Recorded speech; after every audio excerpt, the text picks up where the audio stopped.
मोहब्बत का जब भी जिक्र होता है तो लैला मजनू, हीर और रांझा और ताजमहल का नाम सबसे पहले आता है। ताजमहल मोहब्बत की वो निशानी है जिसकी पूरी दुनिया दीवानी है। मुमताज की याद में शाहजहां की बनवाई ये इमारत दुनिया के 7 अजूबों में गिनी जाती है। हाथी दांत और सफेद संगमरमर का मकबरा दिखने में बड़ा खूबसूरत है, जिसमें पत्थर का काफी बेहतरीन काम किया गया है। आप में से बहुत से लोगों ने इसे आगरा जाकर देखा भी होगा, और हकीकत में ही नहीं, कम से कम फोटो या वीडियो में तो ताजमहल देखा ही होगा ना, और अगर नहीं तो अभी देख लिया होगा। लेकिन क्या कभी आपने सोचा है उस पर लगा एक एक पत्थर कैसे रुका हुआ है और कैसे इस पूरी इमारत का निर्माण हुआ होगा? क्योंकि आज की बड़ी बड़ी इमारतें और बड़े बड़े पुल जो कि मजबूत सीमेंट से बनते हैं और फिर वो ढेर हो जाते हैं, तो फिर 1668 में बना हुआ ताजमहल आज तक कैसे टिका? वैसे जिन्हें नहीं पता उन्हें बता दे कि सीमेंट का आविष्कार 1824 में इंग्लैंड के जोसेफ नामक शख्स ने किया था, जिसका एक्सपेरिमेंट उन्होंने 1811 में शुरू किया और 1824 में वो कामयाब हुए। पहली सीमेंट उन्होंने ही बनाई थी जिसका नाम पोर्टलैंड सीमेंट था। तो फिर 1631 में जब ताजमहल का निर्माण शुरू हुआ तब तो सीमेंट के बारे में कोई जानता भी नहीं था। तो फिर आखिर कैसे उसे बनाया गया, वो भी इतनी मजबूती से कि आज तक वो तटस्थ खड़ा है? क्या हुआ, सोच में पड़ गए? कोई बात नहीं, हम बताते हैं ना, लेकिन वीडियो को बिल्कुल स्किप मत करना। तो चलिए शुरू करते हैं। ताजमहल की कहानी ज्यादातर लोगों ने सुनी ही है कि ये शाहजहां ने अपनी तीसरी बीवी मुमताज की मोहब्बत में बनवाया था, और जमाने में इसे बनवाने में करीब 3 करोड़ की लागत आई थी। और ताजमहल आज भी दुनिया को हैरान करने में कोई कसर नहीं छोड़ता, चाहे वो इसके सफेद मार्बल्स हो, चाहे नक्काशियों में लगे अनोखे पत्थर हो, या इसकी कारीगरी। और आज हम इसकी कारीगरी पर ही बात करेंगे, लकड़ियों से बनी हुई ताजमहल की नींव। अब ये बात भले ही आपको सुनने में अजीब लग रही होगी और आप सोच भी रहे होंगे कि पागल हो गया क्या, भला लकड़ियों की नींव 370 साल से भी ज्यादा कैसे टिक सकती है? पर यही सच्चाई है। चलिए हम समझाते हैं। इस लकड़ी की नींव में सबसे बड़ा रोल यमुना का है।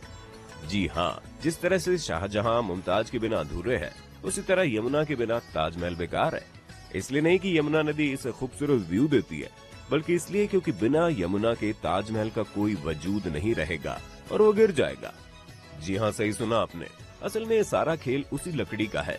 दरअसल वो लकड़ियाँ इबोनी यानी आबनूस के पेड़ की लकड़ियाँ हैं। आबनूस की लकड़ी एक तरह से पत्थर की तरह होती है, जो आम लकड़ियों की तरह पानी पे तैरते नहीं बल्कि डूब जाती हैं। इन लकड़ियों की खासियत ये होती है कि इनमें दीमक नहीं लगती, और सबसे जरूरी बात, अगर आबनूस की लकड़ियों में परमानेंट 30 या 30 से ज्यादा % नमी बनी रहे तो आबनूस की लकड़ी कभी खराब नहीं होगी। ताजमहल के केस में भी यही है। नींव में लगे होने के कारण इन लकड़ियों का यमुना के पानी से पर्याप्त मात्रा में नमी पहुंचती रहती है, और यही कारण है कि लकड़ियां पत्थर से भी मजबूती से जमी हुई है। और इसलिए ही ताजमहल अभी तक टिका हुआ है, क्योंकि उसके किनारे यमुना नदी है। लेकिन यमुना जिस तरह से सूख रही है, उसने आर्कियोलॉजिस्ट की चिंता बढ़ा दी है। उनका मानना है कि जिस दिन यमुना का पानी ज्यादा कम हो जाएगा, उस दिन लकड़ियों में नमी का स्तर 30% से कम हो जाएगा और ताजमहल गिर जाएगा।